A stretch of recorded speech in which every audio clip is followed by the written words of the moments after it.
Hi friends, ఇవాళ ములక్కాడ కొబ్బరికాయ రెసిపీ నేర్చుకున్నామండి. దానికి కావాల్సిన పదార్థాలు: కప్పుడు కొబ్బరి ములక్కాడలు, ఈ కప్పుడు కొబ్బరి ముందుగా నానబెట్టుకోవాలండి. ఒక గంట ముందు బియ్యము కడిగేసి 2 చెంచాలు, దీంతో 2 చెంచాలు బియ్యం నిండా తీసుకుని కడిగి నానబెట్టుకోవాలి ఒక గంట ముందు, మనం పొడి చేసే గంట ముందు. తర్వాత జీలకర్ర, ఇంకప్పుడు దానికి 3 ఎండుమిరపకాయలు, కాస్త సాల్ట్, ఓ చెంచా ఉప్పు వేసి మిక్సీ చేయాలండి. అది బాగా నలిగాక కొంచెం అప్పుడు ఈ బియ్యం కడిగేసి బియ్యము, ఈ కప్పుడు కొబ్బరి వేసేసి మిక్సీ చేసుకోవాలి. నేను ముందుగానే కొంచెం ఉడకబెట్టుకున్నాను అండి. ఇప్పుడు మళ్ళీ వెలిగిస్తున్నాను మీకు చూపించడానికి. ఒక గ్లాసు నీళ్లు వేసి ఈ కొబ్బరి ముక్కలు ములక్కాళ్ళు ఉడికించి ఉంచుకున్నాను. ఇప్పుడు ఉడికాయి. ఇప్పుడు ఈ పేస్ట్ చేసుకున్నాం కదా, మిక్సీ చెప్పాను కదండి, వీళ్ళు పచ్చిమిరపకాయ కూడా వేసుకోవచ్చు, ఎండుమిరపకాయ బదులు. కొబ్బరి తెలిపే, పచ్చిమిర్చి తెలిపే, బియ్యము తెలిపే తెల్లగా ఉంటుంది కూర. మనకు చూడడానికి బాగుండాలంటే ఎండుమిర్చి వేసుకుంటే లైట్ కలర్లో బాగుంటుంది. ఇది పేస్ట్ వేసేసుకోవాలండి. వేసేసుకుని నేను ఆల్రెడీ ములక్కాళ్ళు ఉడికాయి కాబట్టి చెప్తున్నాను, కాకపోతే ముందు ములక్కాళ్ళు లేట్ అవుతుందని ఇలా పేస్ట్ వేసేసుకుని ఉడికించుకుంటూ ఉండాలండి. బాగా దగ్గర పడాలి, అంటే హై పెట్టకూడదు. సిమ్లో ఉడుకుతుంటే అడుగంటకుండా ఉంటుంది అనమాట, లేకపోతే అడుగంటేస్తుంది.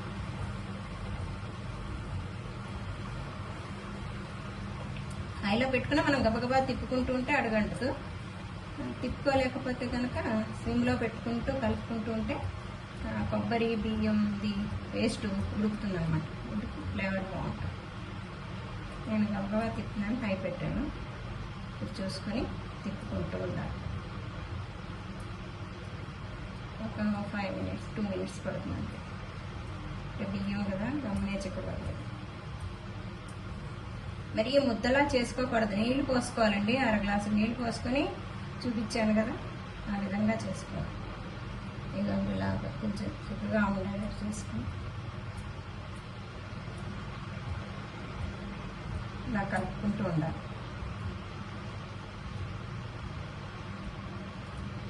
చాలా బాగుంటుందండి ఇది కొబ్బరి ములక్కాడ కర్రీ.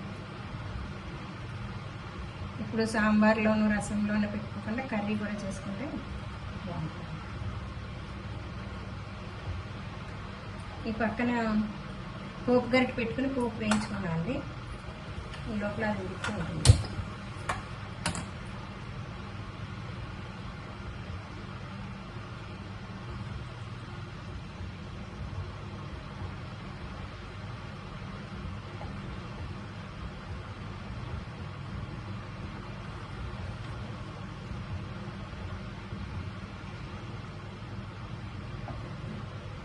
ఈ పోపులోకి మినప్పప్పు, జీలకర్ర, ఆవాలు, ఎండుమిర్చి, ఒక ఎండుమిర్చి 2 ముక్కల కింద కట్ చేసి, కరివేపాకు వేసి పోపు పెట్టేసుకోవాలి.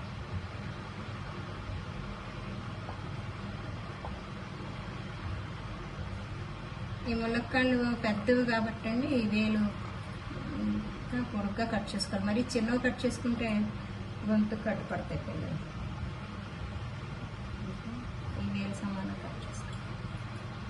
మరి చిన్నవి కాకుండా మరి పెద్దగా కాకుండా కట్ చేసుకుంటే నీట్గా బాగుంటుంది.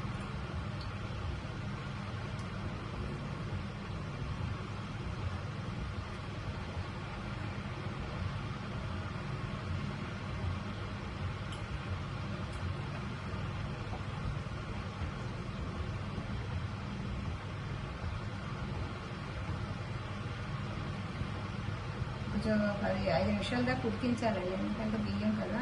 ఇలా చిక్కగా పెట్టేసి మరీ వేసేసి ఆపేయకూడదు. నూనె కాగింది. మినప్పప్పు, జీలకర్ర, ఆవాలు వేసాను. 2 ఎండుమిర్చి ముక్కలు వేగిపోయింది.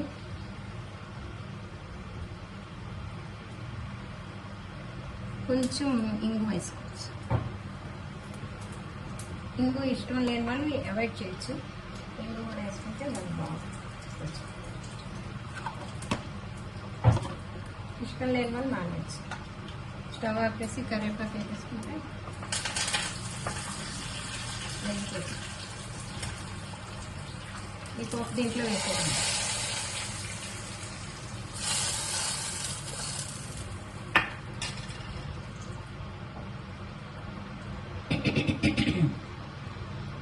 ఒక్కసారి పోపు అంటే దాకా కలిపేసుకుని హైలో పెట్టి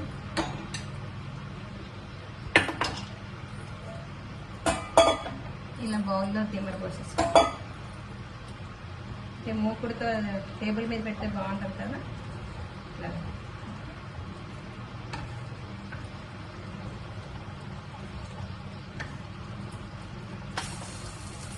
స్టవ్ ఆపేయండి.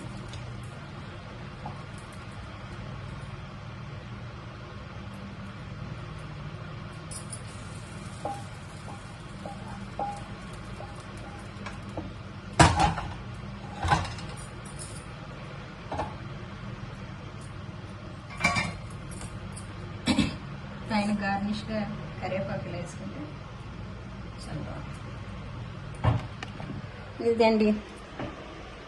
ఇదండి ములక్కాడ కర్రీ. ట్రై చేసి చూడండి, చాలా బాగుంటుంది.